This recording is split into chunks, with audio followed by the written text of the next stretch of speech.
here for the applicant. Wendy Berger from Cool Shots here for the applicant. We at this point, if the microphone will cooperate with you. Get closer to it than you want. The public comments have been concluded, and the only thing that's left is Ms. Berger's summation that she wanted to do, that she's entitled to, so please go ahead. Yes. Chairman and members of the board, we appreciate your indulgence for the past year hearing this application. Closer to the mic, please. You gotta get closer to that mic, much closer. Closer, Ms. Berger, come on, go closer. As close as I can. That's good. Is it on? Yes. Can you make sure that it's on? It's on. Applicant has satisfied the requirements as set forth by the Municipal Land Use Law 40:55D-7D, as well as all the corporate disclosure requirements contained therein, and in the case law, Coventry Square versus Westwood, Grasso versus Spring Lake, Grubbs versus Slothauer, in order for the board to grant the site plan variance, including bulk, height, density, and design waiver approvals for this project. The property is located in the RM zone, which zoning permits multi-family residential development. It's particularly suited for the use, and it's zoned for the use. The existing development on the property, office building, is a pre-existing non-conforming use, which does not comport with the surrounding multifamily housing uses, does not comport with the zoning ordinance, and does not comport with the requirements of the master plan or advance any of its purposes. One of the purposes set forth in the master plan is the expansion of multi-family housing where it does not impact on single-family housing, and where it's permitted, and it strengthens the vitality of the commercial district. I also point out to you that the existing building on the site is not handicap accessible, does not comport with the municipality's bulk requirements or setback requirements, parking requirements, and maybe to the dismay of my client, is an eyesore. The purpose of zoning is advanced by removing a non-conforming use and redeveloping the property for a conforming use of multifamily housing in accordance with the master plan and the zoning ordinance, and which would provide for 10 affordable housing units, as well as on-site parking to support the units, and 44 off-site parking spaces for the neighbors, as well as additional street parking based upon restriping of the street. The property in question is what's known as an infill lot.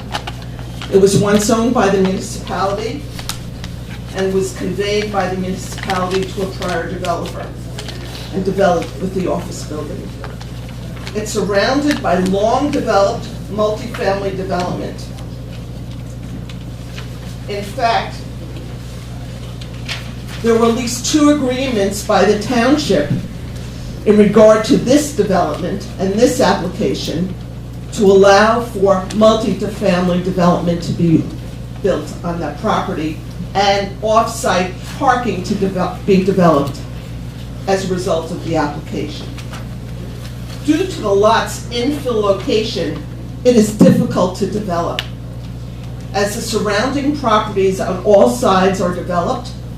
They're all developed with multifamily housing, and as shown on the survey and site plans as part of the submission, several of those properties have buildings built to the property line, all surrounding this development.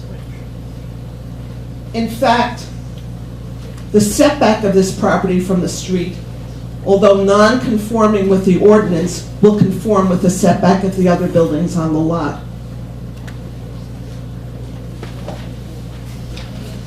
The proposed building is designed, listening to comments from the board and others, in an undulated fashion.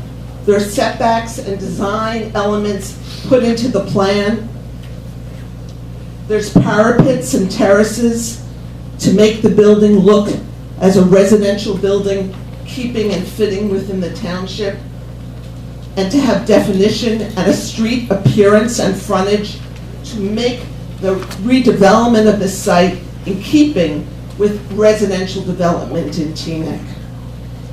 It was also done that way to reduce the impact of the facade and to push the building back further to the street and away from the residential properties in the rear, even though that building has garages that are on the property line. This property is difficult to develop, as Steve Lyden had told you. The property is 300 feet in width and 115 feet. The ordinance only requires 150 feet in width. So just think about it. If you have an ordinance requirement, which this zone requires, of a 30-foot setback in the front and a 30-foot setback in the rear, you basically have 55 feet if you didn't have a variance to develop that property. That would include putting the aisles for the parking, putting the aisles inside the building, putting hallways, putting staircases, putting elevators. Clearly, that is why this is a unique and difficult lot to build upon.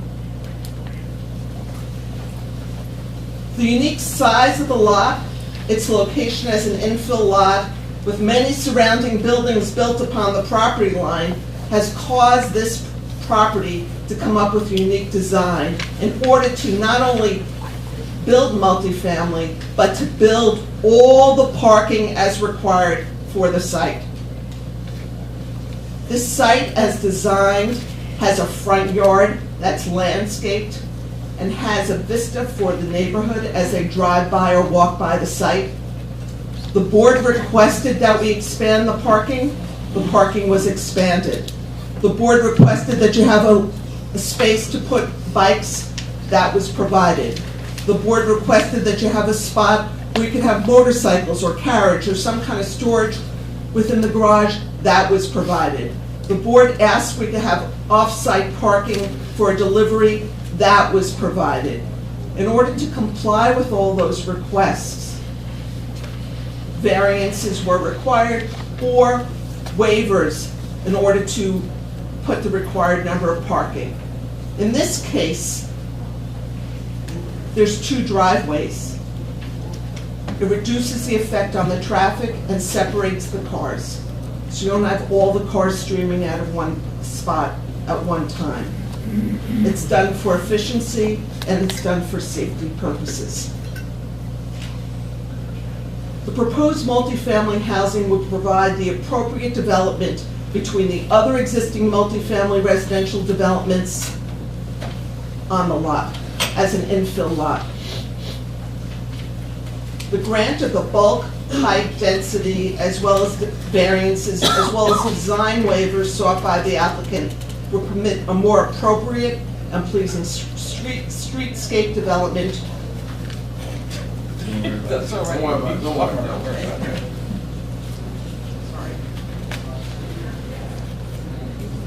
Streetscape development with a desirable visual environment in keeping with surrounding residential development lots. The proposed development will be less intrusive to the neighbors because of the front yard created by moving the building back away from the other residential. You know, on one side, there's a garage in one of the residential developments right on the lot line and on part of the rear yard. But they did their best to move the building as close to the front while keeping with the other front yard setback of the other buildings. And that allows for greater light and air. And by undulating the building, we provided for greater light and air in the area.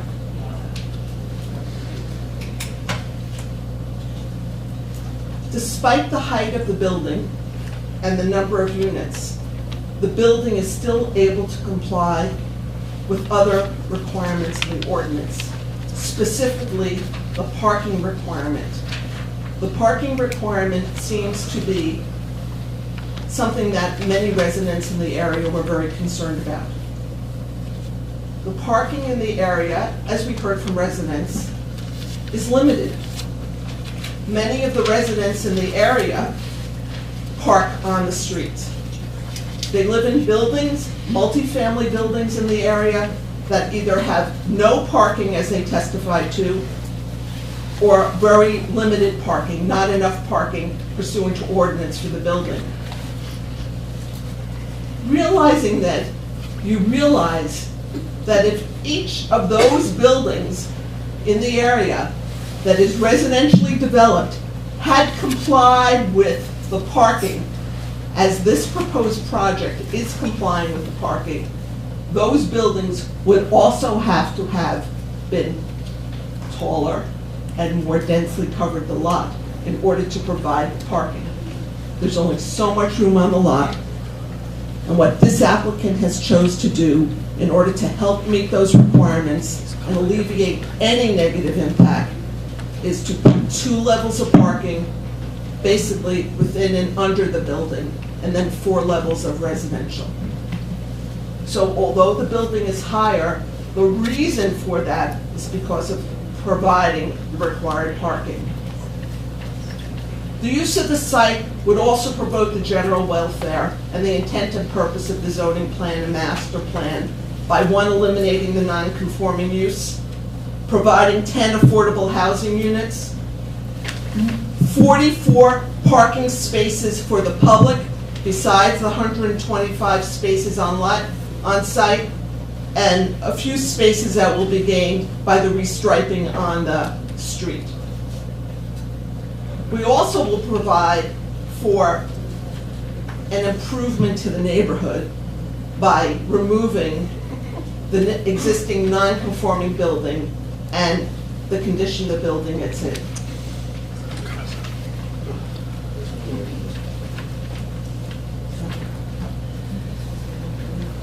The site could accommodate the use, and we heard testimony from both the applicant's traffic engineer, and the board's traffic engineer, who each felt, 1, the parking was sufficient, 2, it would not cause a traffic impact to the neighborhood, and 3, that the design of the parking garages and driveways was a good design, an efficient design, not only for the project, for the neighborhood as well. As you recall, one of the requirements asked by the traffic engineer and this board was that there be a crosswalk put in, striped and indicated, so that would provide safe and efficient crossing for residents and others in the area when they cross the street.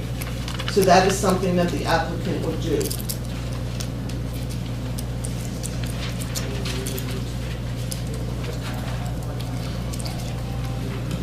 Teaneck is a community of over 40,000 people. We had a small percentage of those residents come to the hearing and speak about the proposed development. I understand many people just don't want or are afraid of any change. But change happens. Change is necessary. This change is not asking for a use that the town didn't provide for in this zone. The use is already provided. You're not acting on a use variance here. What you're doing is acting on proposals to accommodate taking away a non-permitted use and making the use conforming. In this instance, change will be of the better. It will eliminate the non-conforming use. It will provide a conforming use of multifamily housing in keeping with the surrounding zoning. It will be an aesthetic improvement, creating a desirable visual impact. It will be parking on site for the use and for delivery, as well as parking 44 spots for the residents in the area, as well as restriping on the street. It will provide 10 affordable housing units within the development. It will provide a safe crosswalk for the entire neighborhood to use. It's furthering the goals of the master plan, which call for multifamily residential development in areas in which it's permitted, which this is. It provides for varied housing. This is a rental building.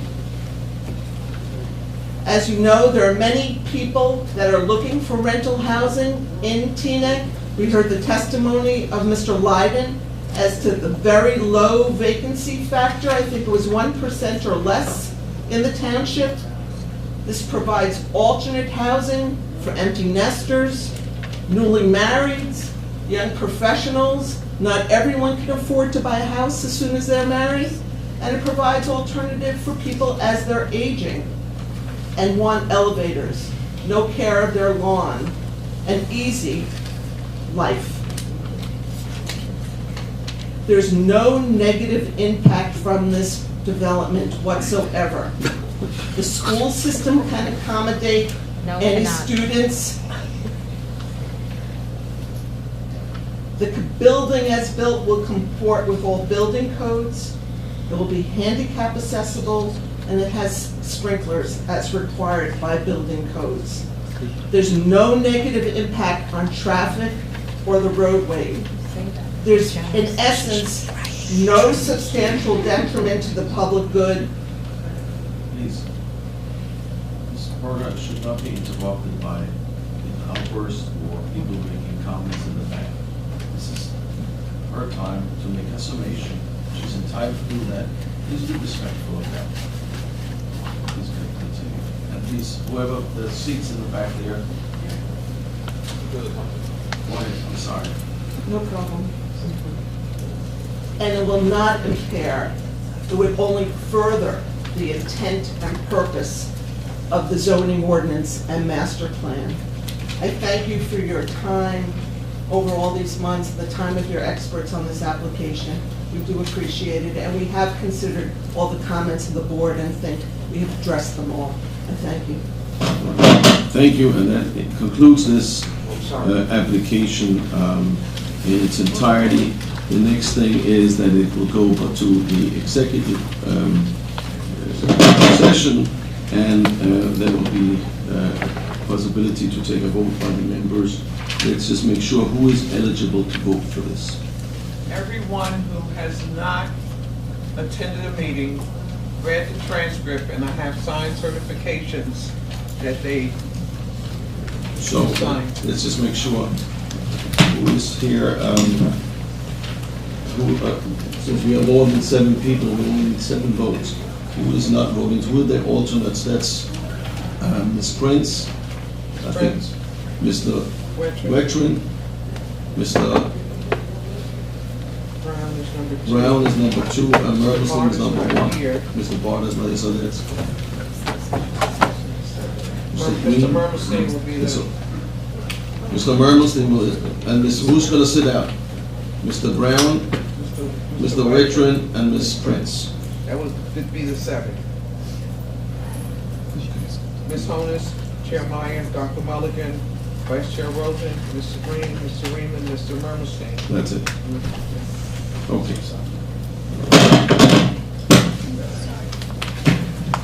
Okay, so this matter is now in executive session. I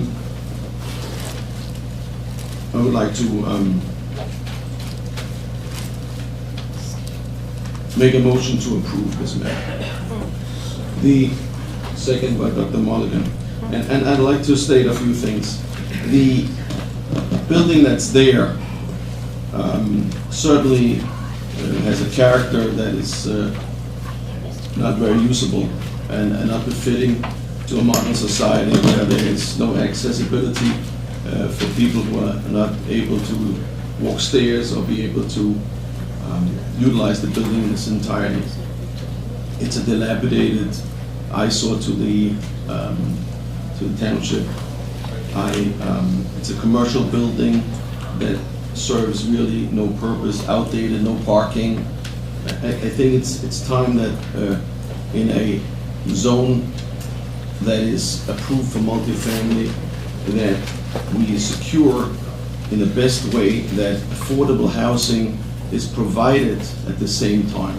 And that's really important, at least to me, that affordable housing is part of this package, and it's being presented because that is the requirement, that in order to build and provide a commercial, reasonable, residential, multifamily, that we also make sure that there are affordable housing and units that are being provided.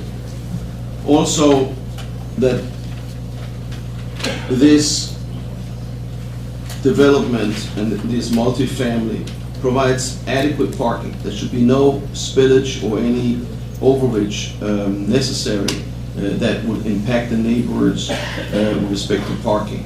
And that also means that the 44 additional spaces that the township made an agreement with this developer to develop, in other words, develop the piece of land across the street will be for everyone to utilize, and thereby maybe helping 44 parking spots to get off the street. And we heard testimony that people at night come home and there are not enough spaces to park. Well, here's 44 more spaces for people to park.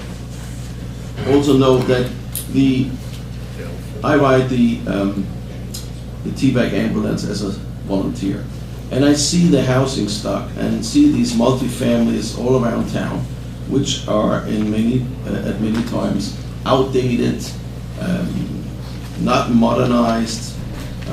Certainly, some people just have no other choice but living there. But it is time to, if possible, to renew or add to this stock of these residential apartments, where maybe when they were built in the 30s and 40s, people didn't have cars, but today they do have cars. Or actually, as maybe I can foresee that as a good argument, at least that Mr. Leiden indicated, that actually the norm that is set by the state and by the municipal land use